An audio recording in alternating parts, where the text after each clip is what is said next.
अल्हम्दुलिल्लाहि रब्बिल आलमीन। भाई आज हम बात करेंगे पूजा, इबादत।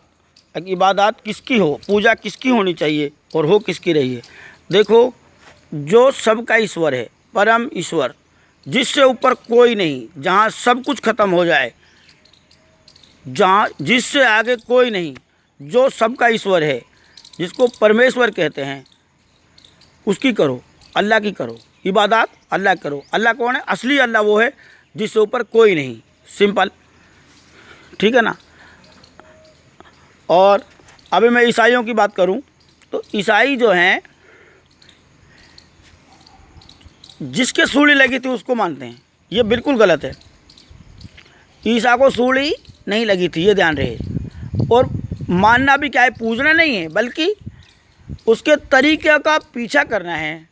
जो तरीका ईसा ने बताया उसका पीछा करो। मैं मना नहीं करता ईसाई लोगों को, अगर भाई ईसा ने जो तरीका बताया उसका पीछा मत करो, करो भाई, कामयाबी है उसमें। लेकिन इसका मतलब ये तो नहीं कि जिसके सूली लगी उसका पीछा करने से कामयाब हो जाओगे। नहीं, आप गौर करेंगे तो असल में ईसाई हुए कौन थे, मैं आपको थोड़ी समझाने की कोशिश करता हूँ।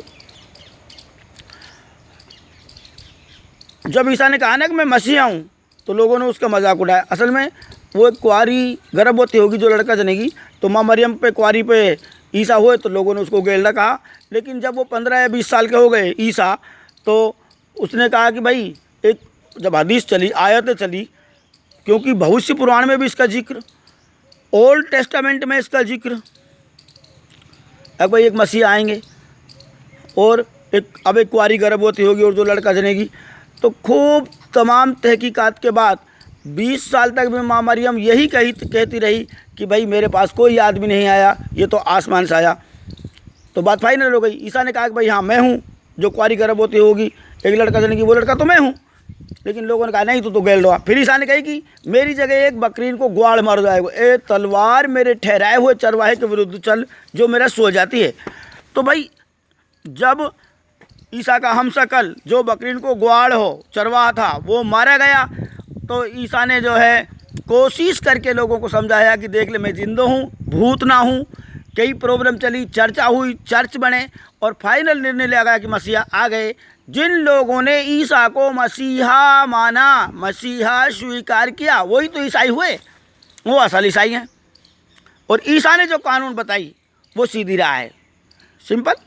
ऐसे ही मोहम्मद साहब ने कहा लोगों से, भाई एक अल्लाह मान लियो, बाकी खुदा ने छोड़ दियो, और मुझे नबी मान लो। जिन लोगों ने मोहम्मद साहब को नबी माना और एक अल्लाह को अल्लाह स्वीकार किया, वो हुए मुस्लिमीन। मुसलमान नहीं, मुस्लिमीन। मुस्लिमीन का अर्थ होता है सीधी राह पे चलने वाला। सीधी राह, जानते हैं आप सीधी राह क्या है? अरे अगर नहीं जानते तो नेक अमाल करो, बुराई से बच जाओ, यही सीधी राह है। सिंपल। लेकिन पूजा असली परमेश्वर के अलावा किसी की नहीं है। असल परमेश्वर के अलावा जिसकी पूजा होती है, या तो वो शयातीन है या शयातीन का कैदी है। शयातीन नहीं है तो शयातीन का कैदी है, ये पक्की बात है, सिंपल सी बात है। तमाम फरिश्तों ने जो है शफात करी हैं। अल्लाह की भी शफात है जो मूसा के ऊपर है, दाऊद के ऊपर शफात किसी और फरिश्ते की है, और ईसा को भी कोई फरिश्ता नहीं दिखाई देता था। वो अल्लाह की बेहतरीन कुदरत है, इंसान की शफात है, ये समझ लीजिए। अल्लाह ने कहा कि मैं इंसान को बेहतर बना दूंगा भाई। तो हमने हर हाल में इंसानियत को उत्पन्न करना है, बस इसी में कामयाबी है। तो मेरा कहने का मतलब ये है दोस्तों, पूजा, बात चल रही थी पूजा के ऊपर, तो ये तो ईसाई और मुस्लिम हुए। रही बात यहूदियों की, मैं ये नहीं कहता कि तुम मूसा को मत मानो, लेकिन जो मूसा ने असल तरीका बताया उसी का अनुसरण करो, ठीक है। तो मूसा ने भी जिक्र किया था तो मसीहा का, तो और निशानियाँ बताई थी, अगर भाई ये निशानियाँ हैं, ऐसा होगा जो शयातीन के चंगुल से छुटकारा दिलाएगा। और शयातीन के चंगुल से भी बड़ी बात है मौत पे विजय प्राप्ति, वफीहा बादल मौत। जब भी तो इंसान अमर होगा, जब मौत पे विजय प्राप्ति होगी, तभी तो असर होगा भाई, ठीक है ना। तो मेरा कहने का मतलब ये है दोस्तों, जिसने जितनी इंसानियत उत्पन्न की, उसका उतना ही बदला है, स्वर्ग है। जिसने जितनी इंसानियत का हनन किया, उसको उतनी ही उसकी सज़ा है। अब इस बात को तो हम सारे धर्मों के लोग जानते हैं कि इंसानियत का हनन कहाँ हो रहा है और इंसानियत उत्पन्न कहाँ हो रही है। अभी हिंदू लोगों की बात करें तो भविष्य पुराण में भी भाई मसीहा का जिक्र है। एक मसीह आएंगे और जिसका नाम ईसा होगा और वो लोगों को जो है छुटकारा दिलाएगा, मौत पे विजय प्राप्ति करेगा। हाँ, अमर हो जाएगा इंसान, लेकिन गृहस्थी में होगा, ये भी सच है।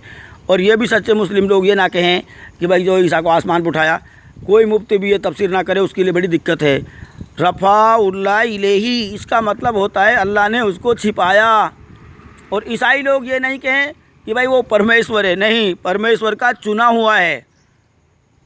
ना ओल्ड टेस्टामेंट में ना न्यू टेस्टामेंट में ये बात है कि वो ईश्वर है, बल्कि वो परमेश्वर का चुना हुआ है, पुत्र है। तो पुत्र हम सब हैं, ये और ध्यान रहे। अरे सारी मखलूकों को असल परमेश्वर ने ही बनाया है भैया। लड़ाई तो इंसान को बेहतर बनाने की है, सिंपल। तो मेरे कहने का मतलब ये है दोस्तों, इबादत करो लेकिन असल परमेश्वर की करो। असल परमेश्वर कौन है? जहाँ से आगे कुछ नहीं। अभी हिंदू लोग कहते हैं भाई राम भी असल है। अरे राम असल कैसे हो सकता है? रामायण में जब ये बात लिखी है कि रामा रामाए रामे नमे, राम भी राम को नमस्कार कर रहा है, फिर राम से ऊपर कोई है? जिसके ऊपर कोई नहीं हो वो असली परमेश्वर है, वो असली अल्लाह है, वो असली गॉड है, सिंपल। तो मेरे कहने का मतलब ये है दोस्तों, जिससे ऊपर कोई नहीं, सिर्फ उसकी पूजा करो, इबादत करो। हाँ, जो तरीका अच्छे लोगों का है उसका पीछा करो, मैं मना नहीं करता। जो तरीका नबियों का है उसका पीछा करो, मैं मना नहीं करता।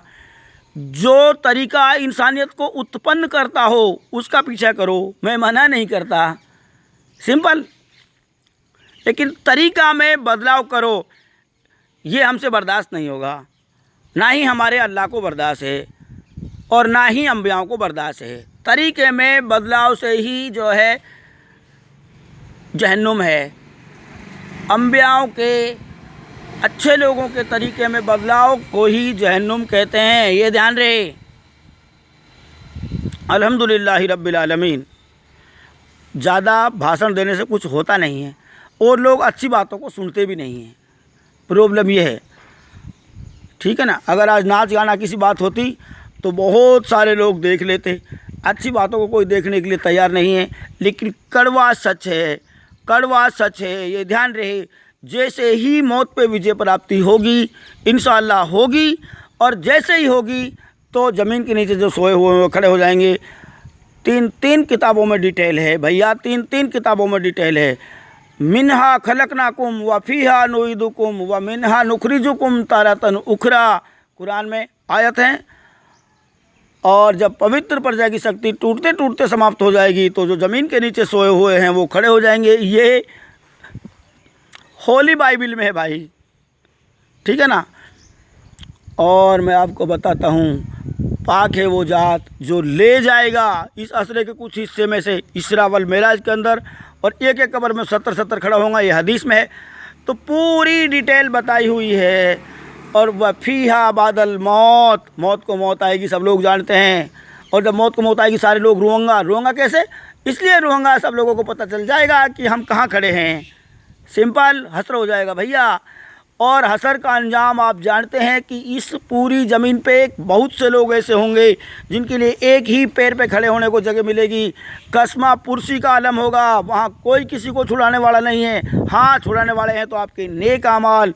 अगर आपका एक नेक अमाल अल्लाह की 100 रहमतों से मिल जाता है, अगर आपका एक नेक अमाल अल्लाह की 100 रहमतों से मेल खा गया तो वो नेक अमाल जन्नत तक पहुँचने का ज़रिया बन जाएगा, स्वर्ग तक पहुँचने का ज़रिया बन जाएगा। तो मेरा कहने का मतलब ये है दोस्तों, बुराइयों से बचो और अच्छाइयों की तरफ कदम रखो। आने वाला मंजर, आने वाला हसरी 50,000 साल का है, और फिर आगे मौत तो है ही नहीं। हसरी 50,000 साल का है भैया। उस 50,000 साल में ही सबकी हेकड़ी गुम हो जाएगी। और उसके आगे आप जानते हैं पुले सिरात है, और पुले सिरात 1500 साल का होता हुआ और फिर जन्नत और जहन्नुम है। देखो, वहाँ ज़िंदगी की शुरुआत है, लेकिन अंत की कोई डिटेल नहीं है। अल्हम्दुलिल्लाह रब्बिल आलमीन। बस हम अब इतना ही कहना चाहते हैं। जिसको जैसा करना है खूब करे, कोई दिक्कत नहीं है। अल्हम्दुलिल्लाहि रब्बिल आलमीन।